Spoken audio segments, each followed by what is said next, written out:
할렐루야. 사랑하는 성도 여러분, 특별 새벽 기도의 셋째 날입니다. 오늘도 계속해서 빌립보서 2장 5절로 11절의 말씀을 가지고 함께 묵상할 텐데요.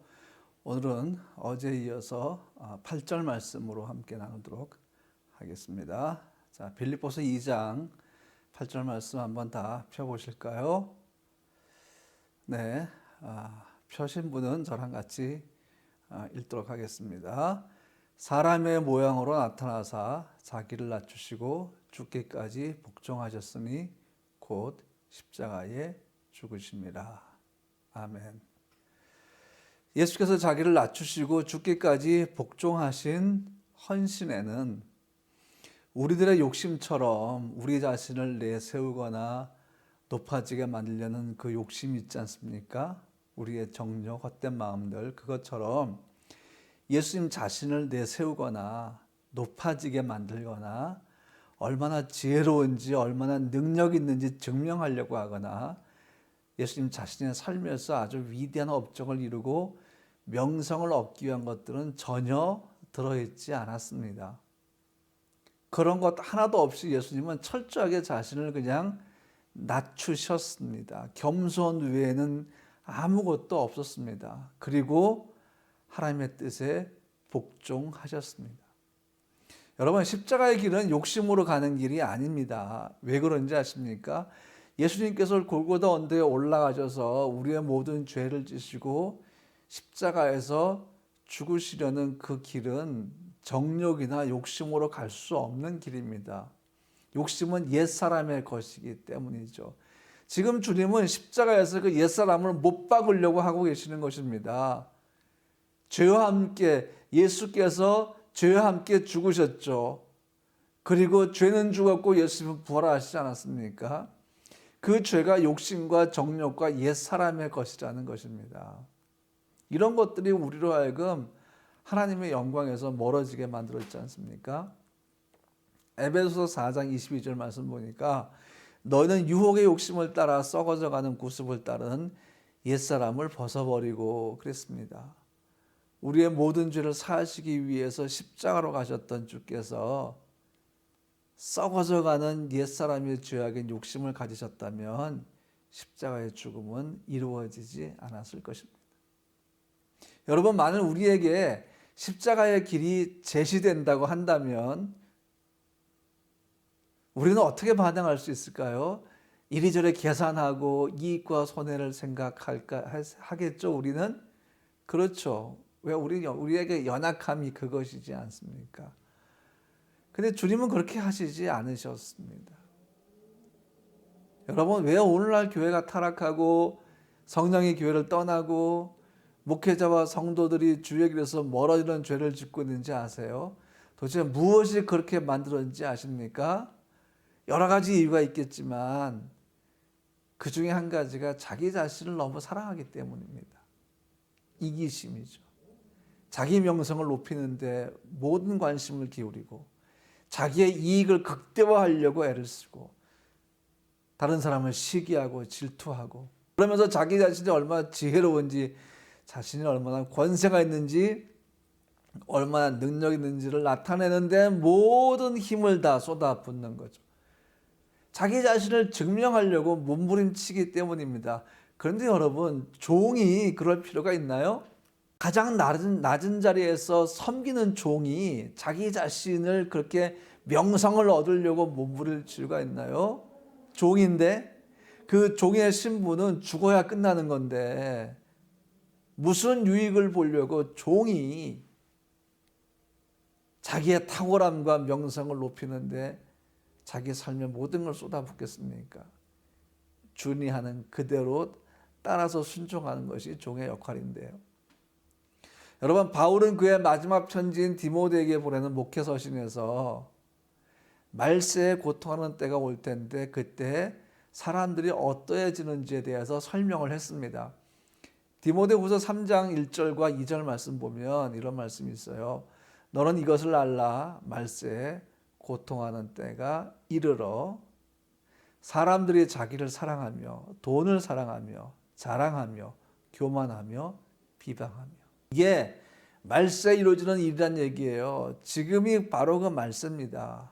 여러분, 고통하는 때가 이르렀다는 거 지금 우리가 절실히 경험하고 있지 않습니까? 코로나 바이러스를 통해서 우리는 하나둘씩 우리의 소유를 잃어버렸고, 우리의 일을 잃어버렸고, 우리의 시간을 잃어버렸고, 우리 가진 것들을 하나씩 둘씩 지금 마치 지우개로 지우듯이 딜리트 버튼을 눌러서 삭제하듯이 그렇게 지금 지워져 가고 있는 이 시기, 이 고통하는 때라는 것은 우리가 지금 너무나 잘 경험하고 있지 않나요?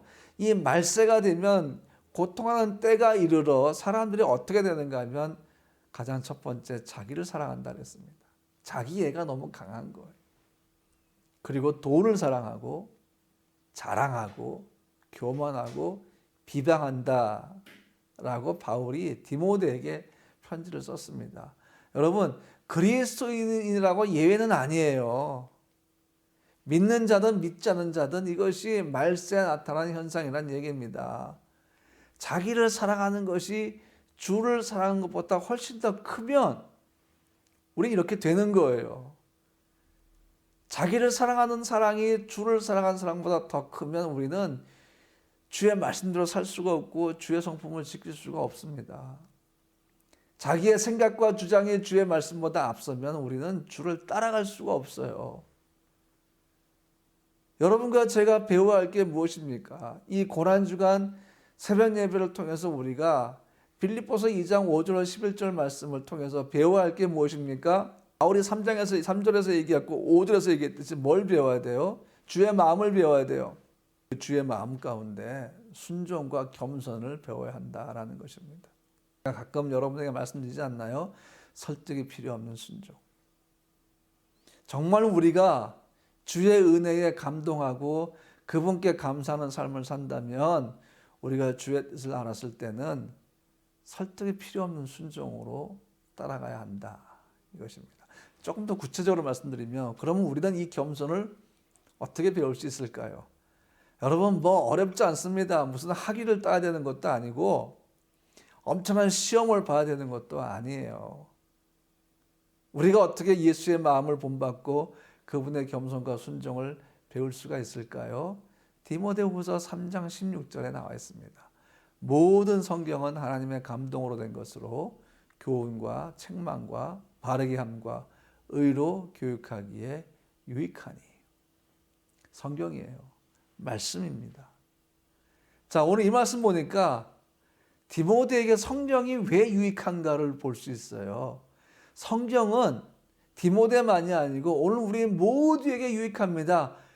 왜 그럴까요? 성경은 하나님의 감동으로 된 것이라고 말씀하고 있잖아요.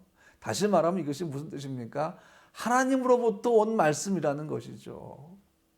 성경은 하나님의 감동으로 되었습니다. 하나님으로부터 온 말씀입니다. 하나님의 감동의 성경을 읽는 사람들이 그래서 그대로 전해지는 것입니다. 말씀은 살아있음을 여러분 느껴본 적이 있습니까? 말씀을 여러분 심령 안에서 살아 움직이는 걸 경험해 본 적이 있습니까? 성경을 읽지 않으면 절대로 경험할 수가 없습니다.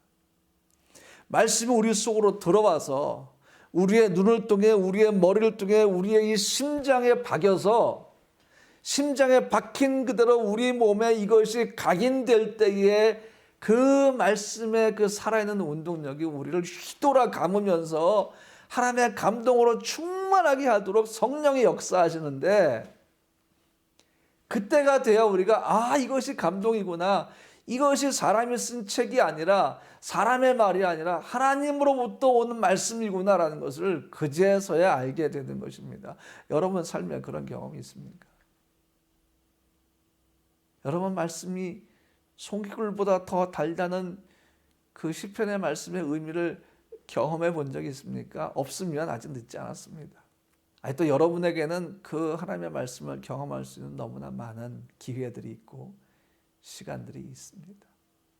하나님의 감동으로 된 성경 말씀은 또 우리에게 많은 이야기들을 들려주죠.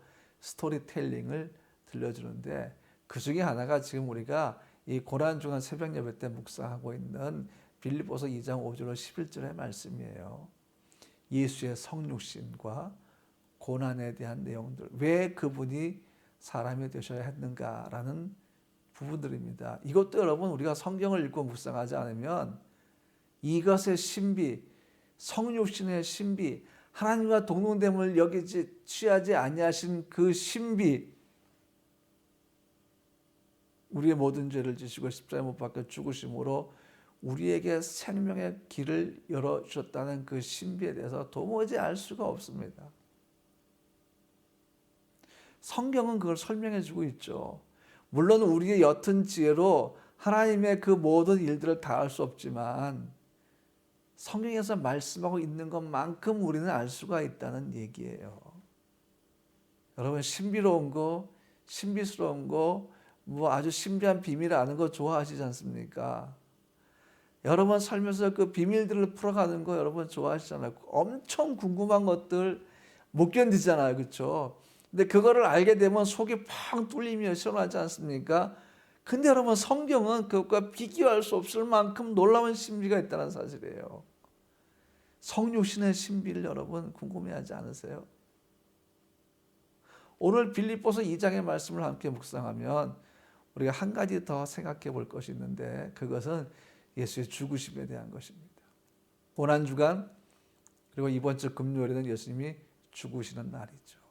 저는 이 죽음에 대한 것, 예수의 죽음에 대해서 함께 생각하면서 이렇게 질문하고 싶습니다. 사람의 죽음에는 어떤 죽음들이 있고 예수의 죽음은 어떤 죽음이었을까 하는 것입니다. 자, 사람의 죽음을 한번 생각해 볼까요? 물론 이 새벽에 죽음을 생각한다는 자체가 조금 그렇지만 우리가 주의 말씀 속에서 부활의 생명을 가진 자들로서 죽음은 우리에게 거리끼는 것이 절대 아닙니다. 한번 생각해 볼까요? 사람의 죽음은 어떤 것이 있어요? 사고사. 여러분 오늘 그 뉴스 보니까 체코 최고의 부자가 알래스카에서 빙하스키 타러 헬기 타고 올라가다가 헬기가 추락해서 죽었다는 뉴스가 나왔잖아요. 뭐 17조 원인가 뭐 하여튼 정확한 뉴스는 모르지만 엄청난 재산을 갖고 있는 체코 최고의 부자, O2 소유주, 뭐 슈코다 트랜스포테이션 뭐 소유주 뭐 그렇게 나오더라고요. 사고사. 또 뭐가 있나요? 병사. 병에 걸려 죽는 거죠. 또 뭐가 있어요? 나이가 들어서 자연스럽게 죽는 거. 자연사죠. 자살도 있겠죠. 사형을 받기도 하고 또 살해를 당하기도 하고 뭐 사람의 죽음에는 굉장히 여러 가지 죽음이 있습니다. 그러면 예수의 죽음은 어떠했습니까? 예수의 죽음은 사람들에게 다가오는 그런 자연스러운 죽음이었습니까? 아닙니다. 우리가 고난주간을 지나면서 예수의 죽음에 대해서 한번 생각해 봐야 되지 않겠어요? 예수의 죽음은 어떤 죽음이었습니까? 요한계시록 5장 12절 말씀 보니까 이렇게 돼 있어요. 큰 음성으로 이르되 죽임을 당하신 어린 양은 능력과 부와 지혜와 힘과 존귀와 영광과 찬송을 받으시기에 합당하도다 하더라. 자, 여기에 예수의 죽음이 나오죠? 자연사 하신 거예요? 사고사 당하신 것입니까? 아닙니다. 죽임을 당하셨다라고 성경은 표현하고 있어요. 그래서 우리가 찬양할 때 죽임 당하신 어린 양이라고 고백하지 않습니까? 죽임을 당하셨습니다. 그러면 예수께서 어떻게 죽임을 당하셨나요? 십자가에 못 박혀 죽으신 거죠. 그러면 이런 질문이 생깁니다. 누가 죽였을까? 죽임을 당하셨다면 누가 죽였을까 하는 것입니다. 제가 몇 번 설교했던 기억이 나는데 다시 한번 생각해 볼까요? 이렇게 질문을 바꿔볼게요. 도대체 누가 예수님을 십자가에 못 박았는가 하는 것입니다. 예수의 공생애를 살펴보면 계속해서 예수를 죽인 혐의를 갖고 있는 사람들이 등장을 합니다. 예수를 미워했던 사람들, 심지어는 죽이려고 모의했던 사람들. 결국 그들이 빌라도 법정으로 예수를 끌고 왔죠. 그리고 십자가에 못 박아 죽이라고 소리를 쳤죠. 그리고 예수님은 율법에 저주받은 자의 모습, 나무에 매달려 죽게 되는 그 죽음으로 십자가에 못 박혀 죽으시죠. 그들이 누굽니까? 유대 지도자들이었고 예수를 십자가에 못 박은 것은 로마의 형법이었으니까 로마인들도 예수를 십자가에 못 박았다 하는 것입니다. 그런데 여러분, 우리 이렇게 또 한번 물어봐야 돼요. 그러면 사람이 하나님의 아들을 죽일 수 있는가? 영이신 하나님을 어떻게 죽여요, 사람이? 피조물의 창조주를 죽일 수 있습니까? 유대 지도자들과 로마인들이 하나님의 아들을 그렇게 쉽게 죽일 수 있나요? 물론 하나님의 아들이 사람이 되셨기 때문에 가능하지만, 그러나 여러분, 하나님의 아들, 사람이 되신 하나님의 아들을 죽이려고 해도 사람의 뜻대로 될 수 있는 것은 절대 아닙니다. 왜 수없이 많은 예수를 잡으려고 죽이려고 했던 시도들이 이루어지지 않았습니까? 그것은 하나님의 정하신 때가 되지 않았기 때문이에요. 하나님의 정하신 때가 되었을 때 그들은 예수를 죽일 수가 있었습니다. 이 사이에, 이 속에 들어있는 그 중요한 키포인트는 뭡니까? 사람들이 하나님의 아들을 죽이려면 허락을 받아야 한다는 것입니다. 결국 그렇게 하도록 만든 존재가 따로 있다는 것이죠. 이 존재는 누굴까요? 이사야 52장 6절과 10절 말씀에 이렇게 되어 있어요. 여호와께서는 우리 모두의 죄악을 그에게 담당시키셨도다. 여호와께서 그에게 상함을 받게 하시기를 원하사 질고를 다하게 하셨은즉. 누굽니까? 하나님입니다. 하나님이 허락하셨기 때문에, 그리고 그것이 하나님의 뜻이었기 때문에 유대 지도자들이 예수를 어처구니없는 빌라도 법정에 거짓 위증으로 세웠고, 결국 빌라도는 청중들의 요구에 당하지 못하고 예수를 십자가에 못 박게 내어주었지만, 그렇게 갈 수 있었던 것도 하나님의 뜻이었기 때문에, 하나님이 그렇게 원하셨기 때문에 가능했다라는 것입니다. 그러면 여러분, 하나님은 왜 그 아들을 십자가에 못 박아 죽게 하셨습니까? 요한복음 3장 16절에 나와 있습니다. 하나님이 세상을 이처럼 사랑하사 독생자를 주셨으니 이는 저를 믿는 자마다 멸망치 않고 영생을 얻게 하려 하십니다. 그랬습니다. 왜 하나님이 그 아들을 십자가에 못 박아 죽게 하셨습니까? 우리를 얻으시려고, 여러분과 나를 얻으시려고. 예수님은 왜 죽으셨습니까? 왜 죽임을 당하셨습니까? 왜 자기 자신을 그렇게 내어주셨습니까? 여러분과 나를 얻으시려고. 그래서 자기를 낮추시고 죽음에 이르는 순종으로 우리를 위해서 죽임을 당하신 것입니다. 고난의 의미가 만만치 않습니다. 고난의 의미가 쉬운 게 아닙니다. 고난의 의미는 우리가 우리 뒤로 던져놓고 무관심해하고 우리의 모든 생활 속에서 멀리 떨어뜨려 놓을 수 있는 것이 아닙니다. 여러분과 내가 영원한 생명을 얻은 이유가 무엇입니까? 그분의 낮아지시고 죽으심 때문인데, 우리가 그리스도인이라고 하면서 어떻게 그분의 순종과 낮아지심과 자기 비하와 죽으심을 우리 삶의 뒤로 던져놓고 무관심하고 못 본 채하고 그렇게 살 수가 있겠습니까? 여러분, 오늘 우리의 기도를 이렇게 시작합시다.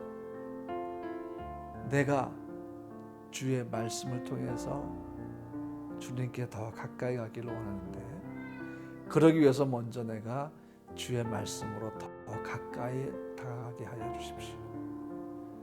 내가 주의 말씀 속으로 들어가게 해 주십시오. 그리고 주의 말씀이 내 입에 있게 해 주십시오.